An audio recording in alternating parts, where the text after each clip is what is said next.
काय आहे, त्यांचं वय झालंय, ते आजारी आहे, त्यांची काळजी घेतली पाहिजे त्यांच्या कुटुंबानं. त्याच्यामुळे चुकीचं विधान ते करणार नाहीत यापुढे. आमचं बघू ना आम्ही. नारायण राणेंनी आपल्यावर टीका केलेली आहे. म्हणतात की महापौर, तुमचा महापौर काय आकाशातून पडेल, संख्याबळ पहा. तुमचं पण संख्याबळ पहा ना, तुमचंही संख्याबळ पहा म्हणावं. काय राण्याकडे संख्याबळ आहे का? असेल तर मग थांबलेत का? असेल तर मग शिंद्यांनी लपवून का ठेवले? आणि वारंवार का सांगावं लागलंय भाजपला की आमचे प्रयत्न सुरू आहेत म्हणून?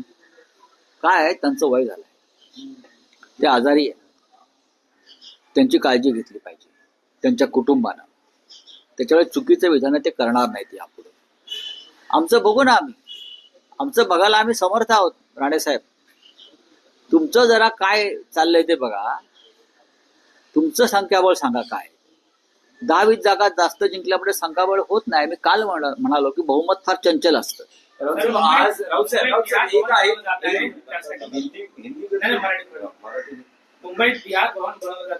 बातम्या आहेत त्या, बघू आम्ही त्याच्या. आज ताजलँड ट्रेनला जायचा काही योग आहे का? थांबा ना जरा.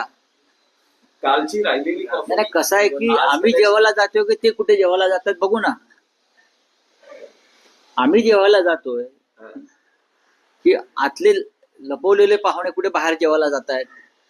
ते तुम्हाला आकडे दिसत आहेत. जर शिवसेनेचे काही नगरसेवक सोबत आले तर अशा गोष्टी ज्या असतात या खुलेपणानं बोलल्या जातात. पण काँग्रेसकडेही मोठ्या संख्याबळ आहे.